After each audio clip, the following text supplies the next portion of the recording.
La vérité est toujours aléatoire, ambiguë, infinie. La vérité, c'est une ellipse. Ne fais pas cette tête, tu exiges toujours des choses impossibles, des grands mots, des notions qui nous dépassent d'une bonne tête.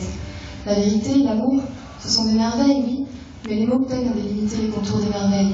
Les mots dessinent des ombres, les mots sont du côté de la nuit, tu vois. Les mots projettent autant de lumière que d'ombre. Elle m'écoutait en souriant, elle savait que j'allais me décliner une nouvelle fois. Elle m'écoutait en mangeant cette sucette idiote. Elle souriait parce qu'elle voyait bien que je l'embobinais pour ne pas avoir à lui répondre et à lui dire enfin la vérité.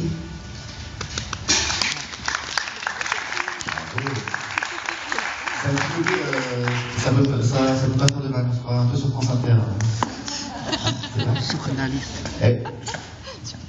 Et ça pourrait être un super début de roman, hein. Franchement, ça démarre direct. Quelqu'un veut lire l'autre texte? Le mettre en bouche, le mettre en son. Allez, c'est un plaisir. Faites oublier les mots sur votre langue. Personne? Sinon je le fais. Mais ce serait bien que ce soit quelqu'un de public, c'est quand même plus sympa.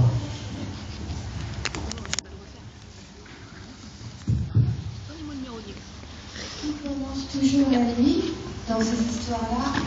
On n'y voit pas bien, on ne sait pas bien où on est, les chats ressemblent à des chiens, et il se fait tellement tard que ça ne choque plus personne que les chats se mettent sur les chiens. Elle avait une présence ambiguë, presque quantique.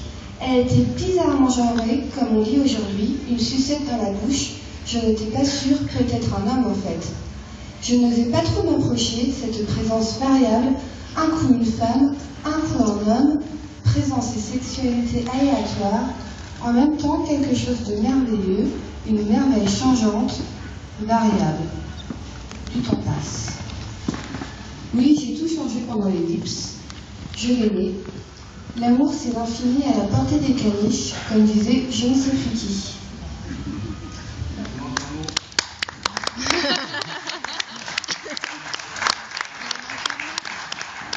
Alors, un petit quiz littéraire. Qui a dit l'amour, c'est l'infini à la portée des caniches? C'est Céline, exactement. Eh bien, bravo. Maintenant, ça va être l'heure du vote. On rappelle que pour Alexis, c'est Rose. Et que pour Eric, c'est bon. Il vous en manque un chacun? Alors, qu'est-ce qu'on fait? On les élimine tous les deux ou on fait ex-aequo de triche? Ex-aequo de triche. Ouais, c'est ex-aequo de triche. On peut voter. Très bien. Est-ce que quelqu'un veut bien compter? Ça va plus vite. Tiens, tu veux bien te mettre le dos et compter? Ce serait super sympa. On va commencer par compter. Et Rose, tu comptes de ton côté? Regarde, il y a des cœurs qui se lèvent. Donc, qui vote pour Alexis? Tu peux voter aussi, hein. Alors, ici Rose, 1, 2, 3, 4, 5, 6, 7, 8, 9, 10, 11, 12. 9 et 12, 21. Et qui vote pour Eric, en blanc? J'ai pas de cœur blanc. 1, 2, 3, 4, 5, 6, 7, 8, 9, 10, 11, 12, 13, 14. Eh oui, c'est une victoire d'Eric. Bravo, nouvelle victoire d'Eric. Et même si sa première victoire a été à l'arraché un peu, puisque c'était sur une faute de mots d'Alexis, eh bien, on se retrouve à 2-0. C'est encore Eric qui a gagné. Il va falloir, Alexis, que tu sois soit un petit peu plus rigoureux ou un petit peu plus talentueux. Qu'est-ce que tu veux? Non, ouais, je chante. C'est d'excellente tenue, ce que vous envoyez. Et puis, moi, j'aimerais pas être à votre place parce que ça doit mettre une sacrée pression d'avoir tous les regards qui se posent sur vous. Les gars, prêts à remettre le couvert?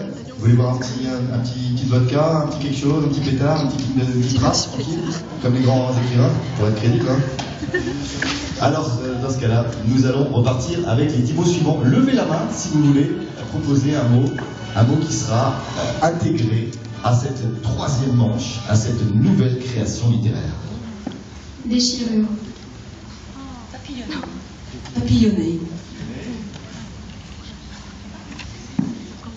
S'éclipser, cacahuète, arc-en-ciel, cassure, coup.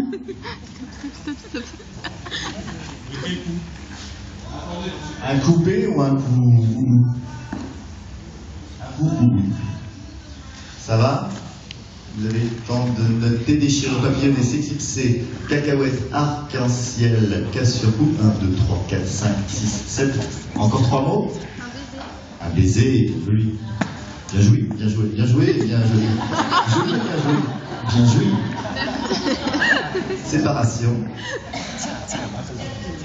Et catablase. Oh. Magnifique façon de terminer cette liste qui va être intégrée et qui va être respectée rigoureusement par nos deux artistes sous peine de, je sais pas, sinon vous mettez du lard à Fabien pour travailler, ok? Ça nous apprendra. Et là, pour écrire un beau texte, ben, bonjour.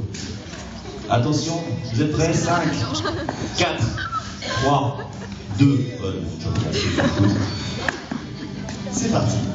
Emancipate yourselves from mental slavery, and whatever else can be our mind. Have no fear for atomic energy.